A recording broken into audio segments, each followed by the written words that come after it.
The weight of those words settled over them.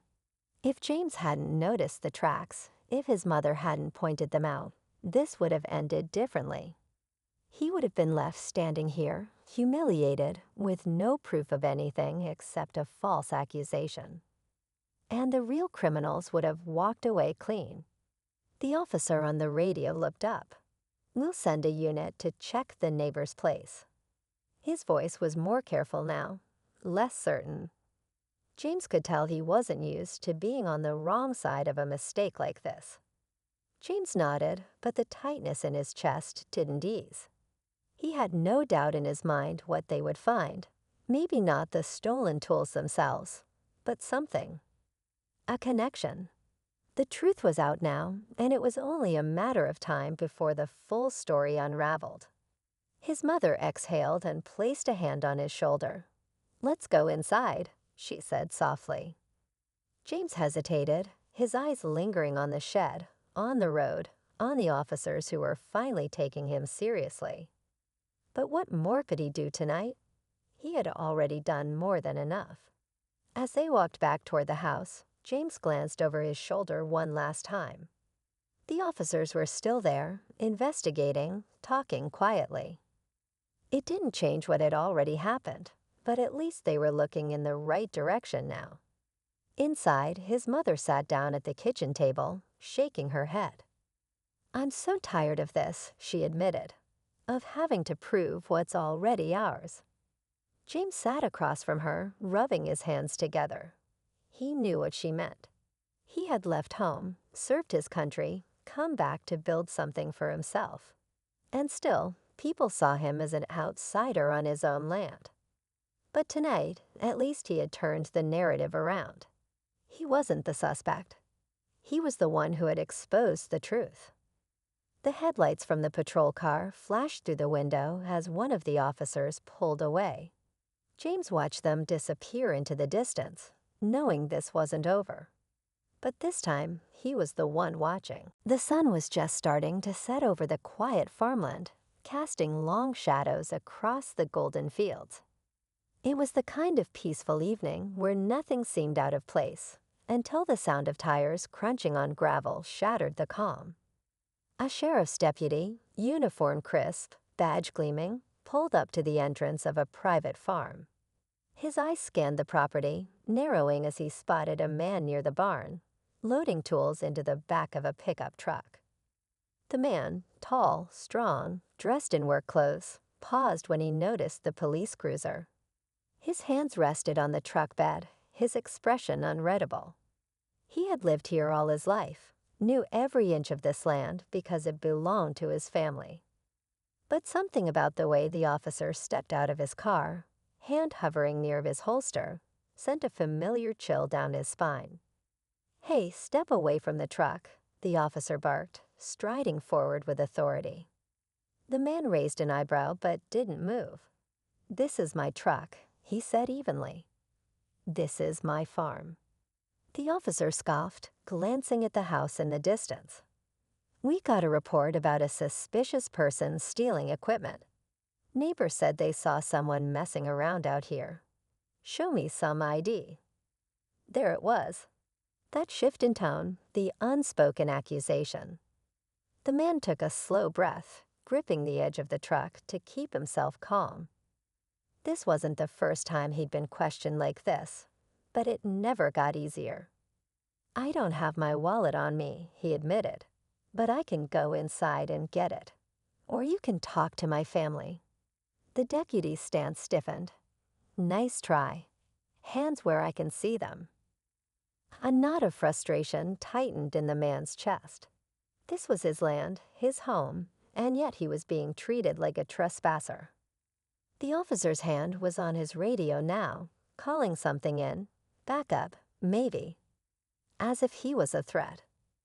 "I'm telling you the truth," the man said, his voice steady despite the anger simmering beneath the surface. "I live here." But the officer wasn't listening. Instead, he reached for his cuffs, stepping closer. "Turn around, you're being detained." The man let out a short, incredulous laugh. For what? Suspicion of theft, resisting my orders." Before he could protest further, cold metal snapped around his wrists. He clenched his jaw as the cuffs tightened, his heart pounding. This wasn't just about tonight. It was about every time someone had looked at him and assumed the worst. And that's when it happened. As the officer guided him toward the patrol car, something caught his eye, just barely visible beneath the sleeve of the man's work shirt. A patch of camouflage fabric. A military insignia. The deputy hesitated. His grip on the man's arm loosened ever so slightly. "Wait, you're—" The man turned his head, meeting the officer's gaze dead on. "A soldier," he finished. For the first time, the cop looked uncertain. But the damage was already done. The cuffs were already locked. And now there was no taking it back. For a long moment, neither of them spoke. The officer's grip had loosened, but the handcuffs remained tight around the man's wrists. The air between them was thick, charged with something unspoken. The deputy's eyes flickered to the camouflage patch again, his brain catching up to what his instincts had overlooked. "You're military?" he asked, his voice quieter now, edged with hesitation. The man exhaled sharply through his nose, shaking his head. "I shouldn't have to tell you that to be treated with respect." The words hung in the air, and for a second, the officer looked like he might say something, maybe even apologize. But the crackle of his radio interrupted the moment. A dispatcher's voice came through, something about a possible suspect being detained. The man shifted his weight, his frustration bubbling just beneath the surface. He knew exactly how this would play out. The officer wasn't sure what to do now. He had made a mistake, but instead of admitting it, he was stalling, probably waiting for backup to arrive so someone else could deal with it. The man's jaw clenched as he looked out over his land. The same land his family had owned for generations. The same land he had come back to after serving overseas, hoping for some peace. He had done everything right. He had fought for this country. And yet, here he was, standing in handcuffs on his own property, being treated like a criminal. "I already told you," the man said, his voice calm but firm. "This is my farm. My name is James Carter. My grandfather bought this land in the 60s. My family has lived here ever since." But then something unexpected happened. A leak. A small but powerful piece of evidence made its way into the hands of the press. It wasn't much, just a few documents that hinted at connections between key political figures and shady deals involving the local police force. But those few pages were enough to turn the tide. Alex's arrest wasn't just about silencing them. It was part of a larger scheme to cover up decades of corruption. And now that cover was starting to crack. The documents went viral almost instantly. The authorities scrambled to suppress the information, but the damage was done. People were angry, and they weren't willing to let this go. The truth was out there, and it was far worse than anyone had anticipated. Back in the streets, Rosa and the protesters grew bolder. They had seen the documents, and they had seen how much Alex had been willing to fight for their community. This wasn't just about one person anymore. It was about all of them, everyone who had been oppressed and ignored for too long. People were starting to make noise, not just for Alex's release, but for the release of the truth itself. They wanted answers, and they were ready to take whatever it took to get them. As tension built to a fever pitch, a high-stakes meeting was scheduled at the State House. Alex's team, desperate for some sign of hope, had arranged for a last-ditch effort to get Alex out. They were calling for a hearing that would demand the immediate release of the representative, based on the now public corruption documents. But as the hours passed and the meeting drew closer, it became clear. Something was about to break. Either the system would cave in and reveal its dirty secrets, or it would crush everyone involved, including Alex, once and for all. Every moment now felt like a countdown. Would the truth come out, or would those in power stop at nothing to silence it? The entire state was holding its breath, waiting for the final showdown. The stakes had never been higher. The hours leading up to the scheduled hearing were a blur of activity.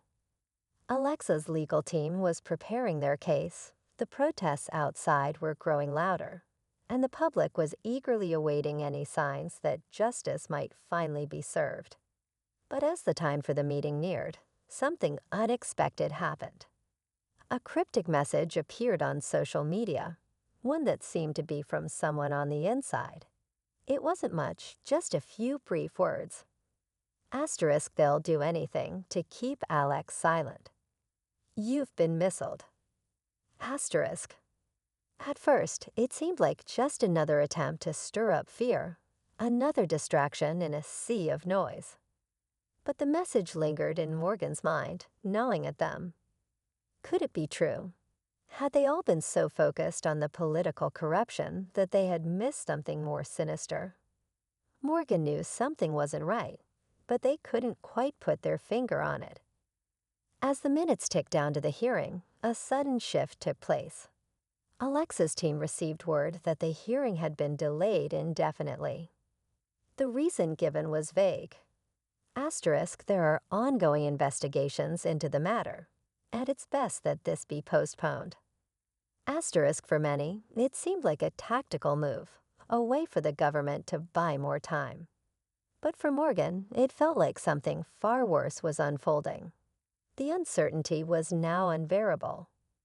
Meanwhile, Rosa and the protesters outside were preparing for what they thought would be the final push, the moment when the truth would be undeniable, when the walls of the system would come crumbling down.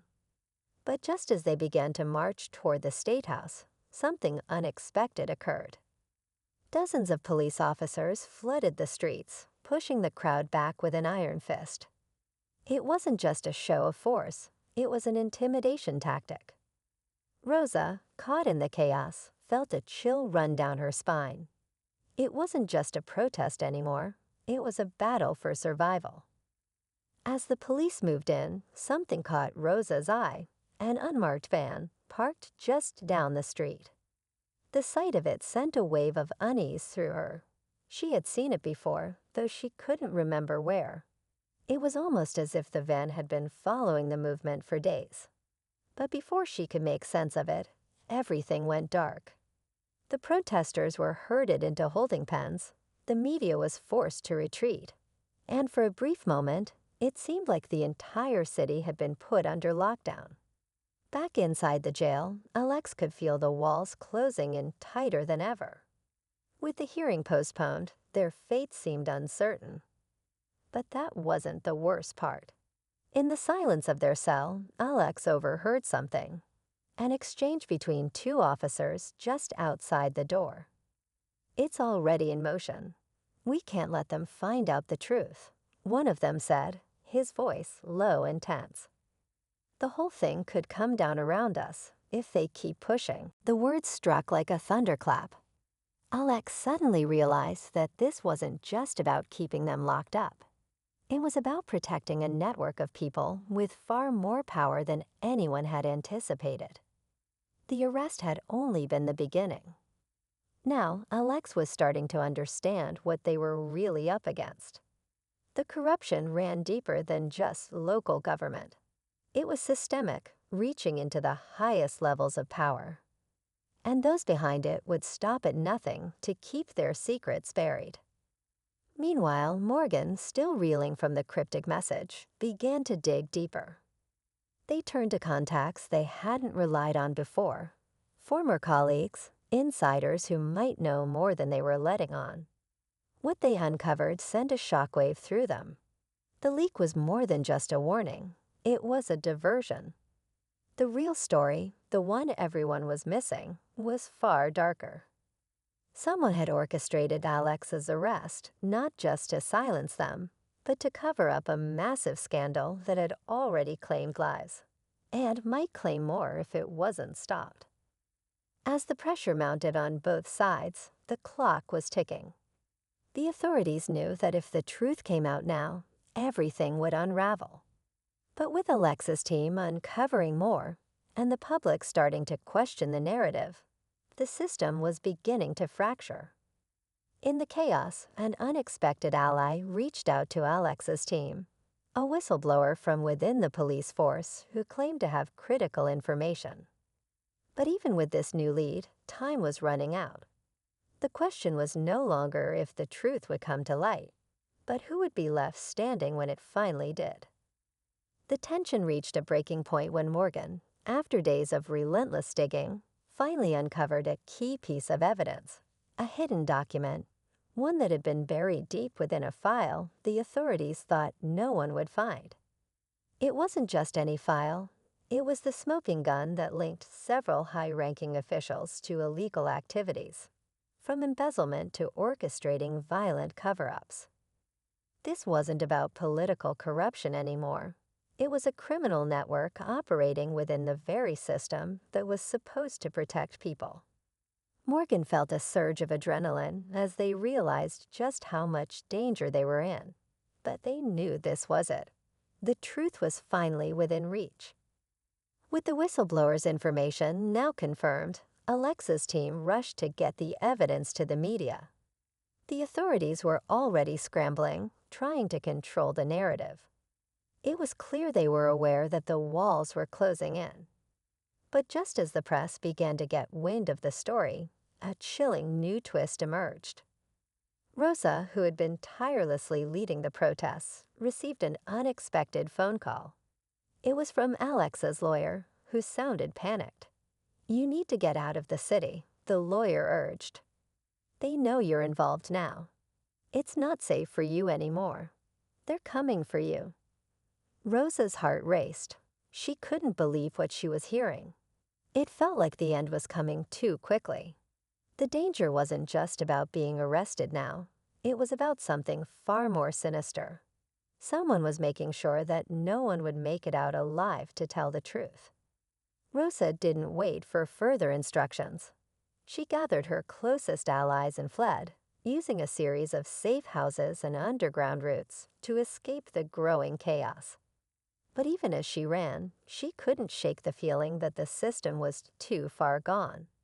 There was no escaping the reach of those in power.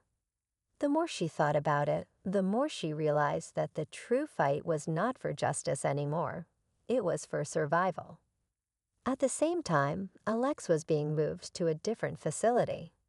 They knew the authorities were trying to isolate them, but they weren't going down without a fight.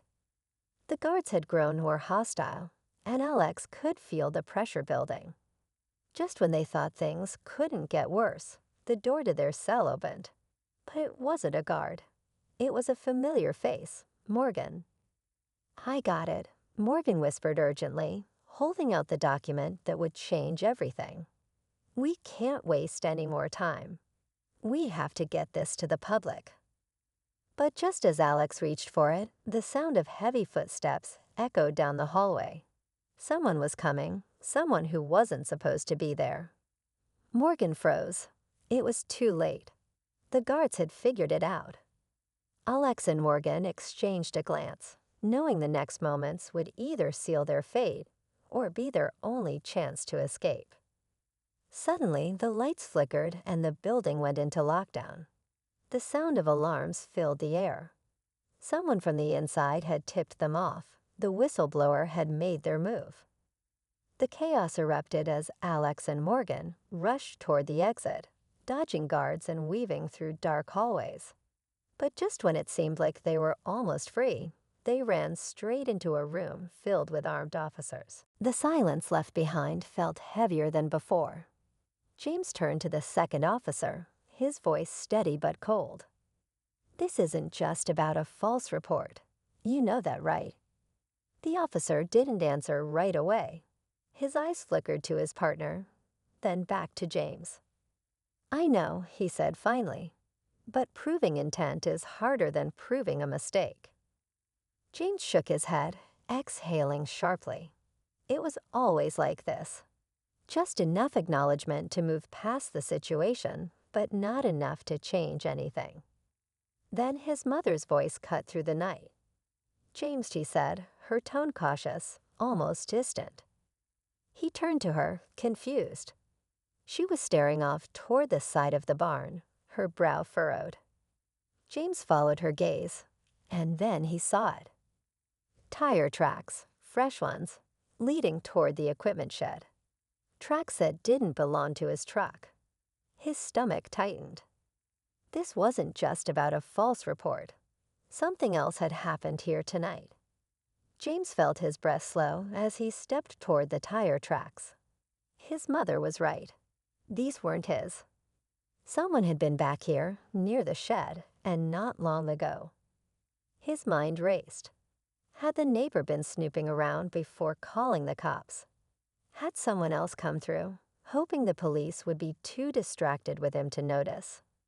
The officers must have caught on to the shift in his body language because the second deputy spoke up. Something wrong. James didn't answer right away.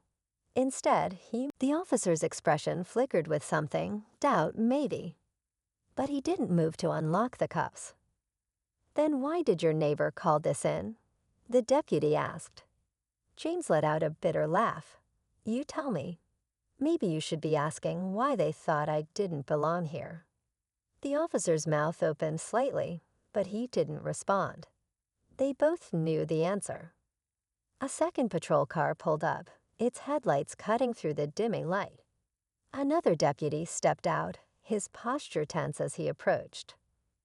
"What's going on?" the new officer asked, glancing between them.